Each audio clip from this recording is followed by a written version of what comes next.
네, 오늘장 선전략 시간입니다. 어제 코스피 코스닥 양시장 모두 상승 마감했습니다. 외국인의 수급도 코스피 시장에서는 단기적으로나마 좋아진 모습이 시현이 되는데요. 앞으로의 흐름들을 주목해보면서 전략을 세워보도록 하겠습니다. 위즈인베스트의 김영철 팀장, 김종효 위원과 함께합니다. 안녕하십니까? 네, 안녕하세요. 네, 어제 외국인들이 코스피 시장을 잘 받쳐주면서 코스피가 2070포인트를 빠르게 회복하는 모습이 시현이 됐습니다. 하지만 기관 쪽에서 다시 매물 출회로 인해서 지수 상승에는 제한을 받는 모습이었는데요. 어쨌든 외국인들 완전히 시장으로 돌아오고 있다라고 봐도 될까요?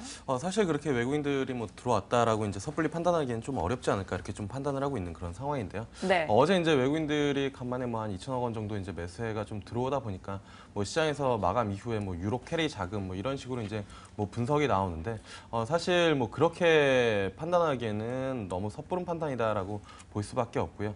그리고 이제 이 중요한 부분들은 이 수급의 연소성이 뒷받침되는지가 좀 중요할 것 같습니다. 만약에 어제 2천억 원 사고 오늘 2천억 원까지는 안 나오겠지만 만약에 매도가 나오면은 사실 지수의 방향성을 그렇게 한쪽으로 몰고 가기에는 쉽지 않은 그런 수급이다라고 좀 보시면 좋을 것 같고, 그리고 중요한 거는 지금 계속 외국인들이랑 기관 쪽이랑 수급이 좀 엇갈리고 있다라는 겁니다. 그러니까 외국인들이 살 때 기관 쪽에서 오히려 차익 실현이 나오고, 그리고 기관에서 매수를 해줄 때 외국인 쪽에서 차익 실현이 나오는 그런 흐름들이 계속 좀 반복적으로 나타나고 있기 때문에 기관이랑 외국인 쪽에서 흔히 말하는 쌍끌이 매수가 나오면서 지수를 추세를 전환시키면서 상방으로 돌리기 전까지는 지수는 좀 박스권으로 트레이딩 관점에서 그냥 보시면서 대응을 하는 게 맞지 않을까 이렇게 좀 보고 있는 상황이고요. 그리고 이제 그러다 보니까 지수의 상승은 좀 제한적이다 이렇게 좀 판단을 하고 있습니다. 네. 하지만 이제 코스닥 같은 경우에는 상대적으로 기관의 수급이 꾸준하게 들어오고 있다라는 점은 여전히 기관은 거래소보다는 코스닥 쪽에 집중을 하면서 종목별, 개별 종목들로 수익률을 끌어올리는 그런 매매 형태를 지속적으로 좀 보여주고 있다라고 좀 보시면 좋을 것 같고요. 그러다 보니까 전반적으로 지수를 보면서 투자를 하기보다는 업종, 그리고 업종 내에서도 지금 주도 업종 내에서도 종목들이 상당히 슬림화되는 그런 상황이다 보니까 종목별 슬림화 전략을 좀 맞춰서 시장을 대응하는 게 맞지 않을까 이렇게 좀 보고 있습니다. 네, 상당히 박스권을 갇힌 상승 제한적으로 파악을 하고 계십니다.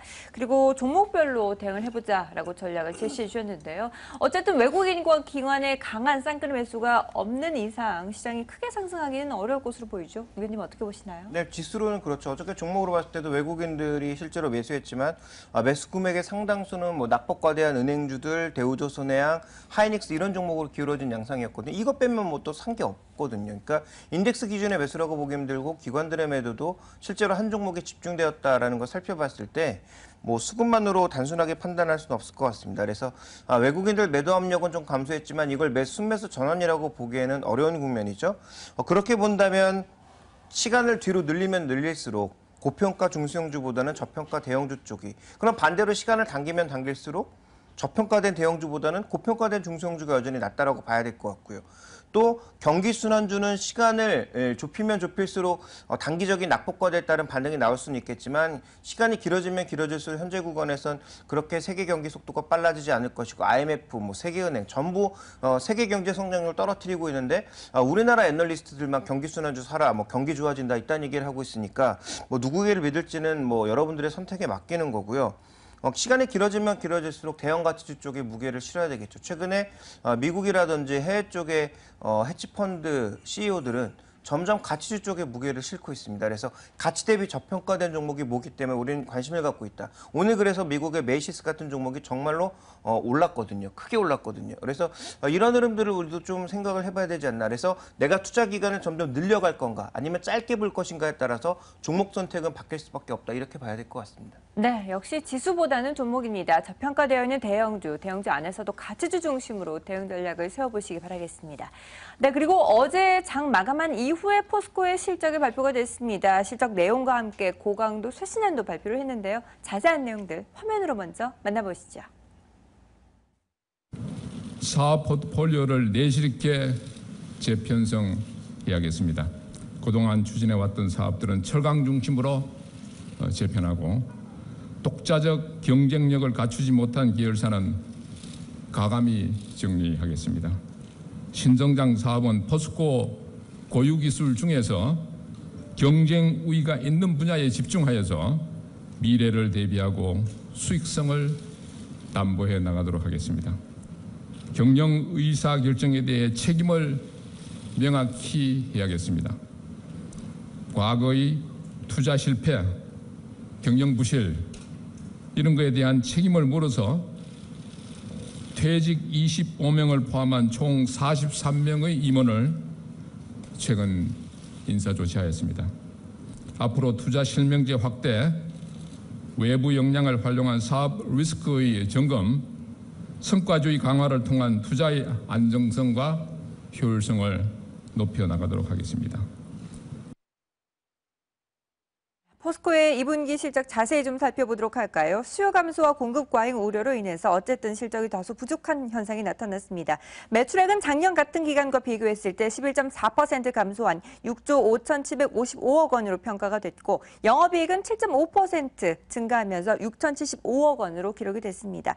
앞으로 상당 부분 증가하기까지는 시간이 소요될 것으로 판단이 되고 있는데요. 자, 이제 실적에 대해서 좀 논해보도록 하죠. 쇄신안도 발표가 됐는데 이 상황에서 다시 한 번 더 끌어올릴 만한 모멘텀이 있나요? 쉽지는 않다라고 이제 좀 말씀을 먼저 좀 드려야 될 것 같습니다. 사실 방송에 나와가지고 두 업종 정도를 지속적으로 좀 안 좋다라고 이제 좀 말씀을 드렸는데 이게 철강이랑 조선이었는데요. 한 번도 좋다라고 표현을 한 적이 없고 그다음에 트레이딩을 하더라도 아니면은 단기 아니면 투자를 하셔도 정말 길게 보셔야 된다라고 말씀을 드렸는데 그 연장선상에서 보시는 게 맞지 않을까 이렇게 좀 보고 있습니다.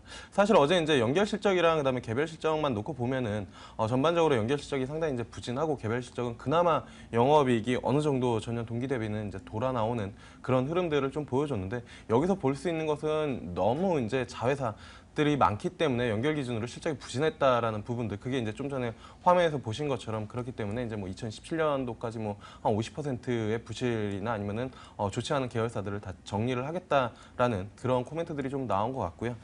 그렇지만은 아직까지도 리스크 요인으로는 역시나 이제 공급 과잉이 지속적으로 좀 발생이 되고 있고 그다음에 하반기 들어서 또다시 이제 최근에 조선 그리고 자동차 대표적으로 철강을 많이 사용하는 그런 업종인데 거기서 또다시 이제 가격 인하에 대한 요구가 들어올 가능성이 너무 높거든요. 그러다 보니까 하반기까지도 그렇게 좋은 시황으로 이어가기는 좀 어렵다라는 부분들입니다. 시장에서 분석 보고서 나올 때마다 정말로 싼 구간이다, 어두운 터널을 지나고 있다는데 그 터널의 끝이 어딘지는 아무도 모르는 거거든요. PBR 지금 0.5배 미만이고 배당 수익률이 3.7% 시가 배당 그렇게 준다라고 해도 투자자들의 마음을 돌리기에는 아직까지는 어렵다. 그리고 이게 만약에 반등 추세로 올라온다라고 하더라도 6년간의 하락 추세였기 때문에 물린 사람들이 얼마나 많겠습니까? 그렇게 해서 단기간에 올라오기는 쉽지 않다. 이렇게 좀 보고 있습니다. 네, 정리할 부분들은 정리하고 끊을 부분들은 끊어야 된다라는 것이 권오중 회장의 발언이었습니다. 시장을 좀 안심시키기 위한 발언이 아니었나 싶은데 투자자들은 어떻게 대응해야 될까요? 그냥 한마디로 요약해보면 바닥은 찍은 것 같은데 언제 올라갈 거냐에 대해서는 여전히 물음표라는 거죠. 지금 포스코가 구조조정하면 끝이 아니라는 거죠. 글로벌 시황 자체 회복이 먼저지 포스코가 이제 내부를 다지는 것은 바닥 확인에는 도움이 되겠지만 여전히 상승 탄력을 가는 데 있어서는 글로벌 시황, 중국 시황 이런 것들이 얼마나 좋아지느냐를 확인하고 가셔야 될 것 같고요. 포스코에 지금 투자하셔도 되는데 엄청난 시간에 투자하셔야 되기 때문에 성격 급하신 분들은 안 하는 게 좋겠다 이렇게 말씀드리겠습니다. 네, 철강과 조선 업황 자체가 상당히 부족한 상황이기 때문에 인내심이 필요한 시점이 아닌가 싶은 생각이 듭니다. 포스코에 대한 의견까지 확인을 해봤습니다. 네, 지금까지 위즈인베스트의 김영철 팀장, 김종효 위원과 함께했습니다. 말씀 감사합니다. 예, 감사합니다.